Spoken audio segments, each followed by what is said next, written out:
तत्वावधान में अंतर्राष्ट्रीय संगोष्ठी है, उसमें शिरकत करने का अवसर मिला। भारतीय लोकतंत्र की ताकत यही है कि हमारा जो संविधान है वो बहुत पुरानी परंपराओं से निकला है। एक उत्कृष्ट संविधान है, उस संविधान की ही जो न्याय व्यवस्था है उसमें जो पुरातन व्यवस्था थी उसका समावेश है।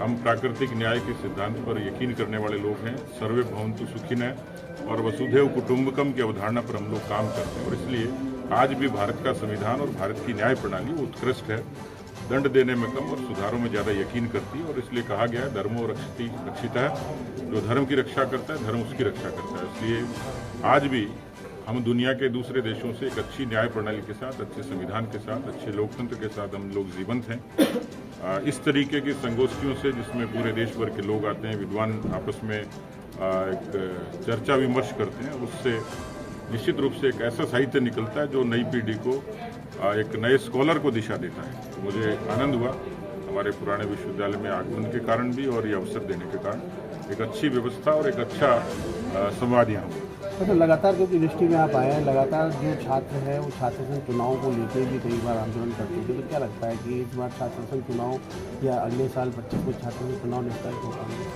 देखिए, मुझे लगता है कि बहुत सारी चीज़ें परिस्थितियों पर और उस पर निर्भर करती हैं। सरकार को और शासन को और विश्वविद्यालय प्रशासन को उसके गुण अवगुण और उसकी परिस्थितियों पर चर्चा करनी होती है, लेकिन कई जगह होते हैं किसी समय हुए किसी अवसर पर नहीं हुए। और मुझे लगता है कि कैंपस में आज ज़रूरत इस बात की कि एक अच्छा शैक्षिक वातावरण रहे, कि सद्भाव रहे। विश्वविद्यालय किसी तरीके से सियासी अखाड़े नहीं बने, इसकी भी चिंता करनी ही चाहिए।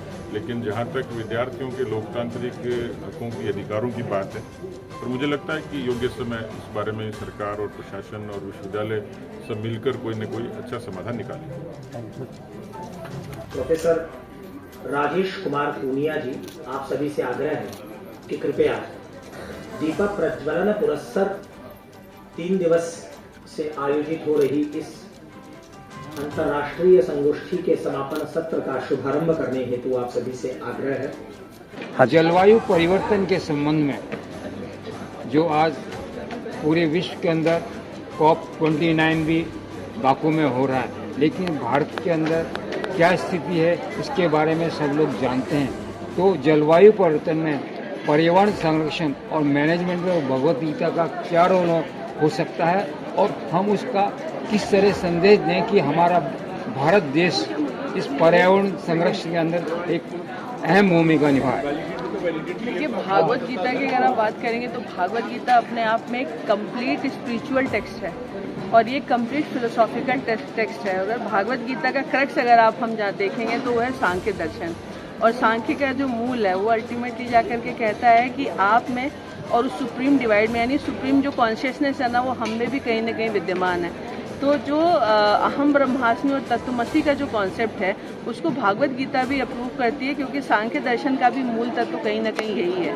आज एनवायरनमेंट को लेकर के हम जिस तरीके की समस्या को देख रहे हैं उसका सबसे बड़ा कारण ये है कि हमने पर्यावरण को अपने से और खुद को पर्यावरण से अलग कर दिया। देखिए, भारत का जो एक ज्ञान परंपरा है और जो वेस्ट का नॉलेज सिस्टम है उसमें एक बड़ा डिफरेंस है। हमारी जो ज्ञान परंपरा है वो कॉस्मिक लॉ से चूंकि इवॉल्व होती है, तो ये मानती है कि एक ही परम तत्व जो है सब में अलग अलग रूपों में प्रकट होता है। लेकिन उनका जो नॉलेज सिस्टम है वो बेसिकली एक्सटर्नल चीज़ों पर ज़्यादा बेस्ड है और उन्होंने प्रकृति को और व्यक्ति को 2 अलग अलग रूपों में देखा। और वहाँ पे अगर आप देखेंगे कि इंडस्ट्रियल रेवोल्यूशन के बाद जो एक नया डेवलपमेंटल मॉडल शुरू हुआ उसका फंडामेंटल ये है कि शोषण करने का राइट जो है, प्रकृति के शोषण का राइट, वो मनुष्य को है। तो वो जो शोषण की परंपरा शुरू हुई और हमने जो एक अंध दौड़ शुरू करी जिसमें अल्टीमेटली हमने ये देखना शुरू किया कि किस देश की GDP सबसे बड़ी है, उससे हमने पर्यावरण का अंधाधुंध दोहन किया।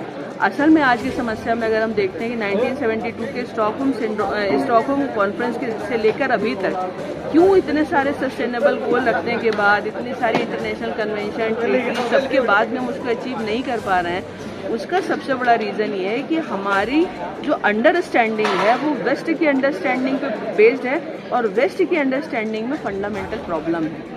हमें कहीं ना कहीं इस पर आना पड़ेगा। जैसे अभी मैं बोल रही थी कि हमारे यहाँ पे नदियों को नागरिक माना गया, प्रकृति की हर तत्व को जो है नागरिक माना गया और सबसे जो आश्चर्यजनक बात है कि प्रकृति के जो तत्व हैं जो हमें दे रहे हैं उनको हमें उनके अधिकारों का संरक्षण हमें करना, ये हमारा कर्तव्य है।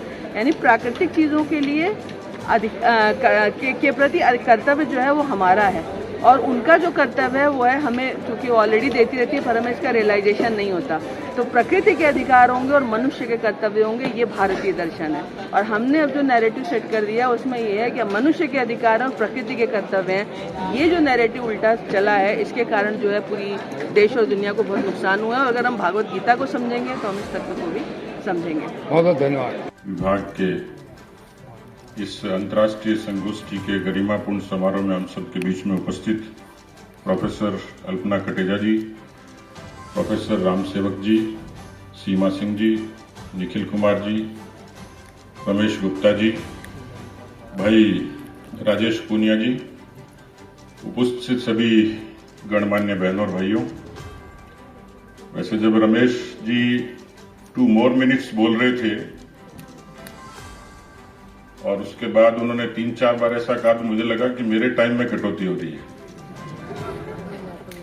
क्योंकि मैं इस विश्वविद्यालय का और इस हॉल का साक्षी हूं और जीवन का जो सबसे अच्छा समय गुजारा, मैं यात्रा पे हार्वर्ड भी गया, ऑक्सफोर्ड गया, कैम्ब्रिज भी देखी, लेकिन जो आबो हवा राजस्थान विश्वविद्यालय की वो दुनिया में कहीं नहीं मिली।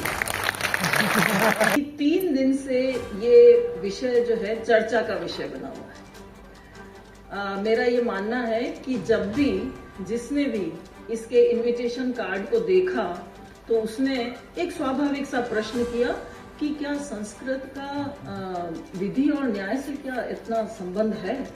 वास्तव में मतलब मुझे नहीं पता है कि संस्कृत के विद्यार्थियों को पता था या नहीं था, लेकिन ये प्रश्न कई लोगों ने किया और कई आपको उत्तर मिले होंगे, नवीन तथ्य मिले होंगे। मुझे लगता है कि अगर हम अपनी ज्ञान परंपरा की समृद्धता के बारे में थोड़ा भी जानते हैं तो हमें ये पता होगा कि संस्कृत तो क्योंकि एक भाषा है, किसी भी विषय के ज्ञान के संबंध में अगर हम बात करें, चाहे फिर वो विधि हो, न्याय हो, दर्शन हो, धर्म हो, ये एक सिर्फ मिथ है कि जब हम भारतीय ज्ञान परंपरा की बात करते हैं तो धर्म की बात करते हैं, अध्यात्म की बात करते हैं। ऐसा बिल्कुल नहीं है। हम चाहे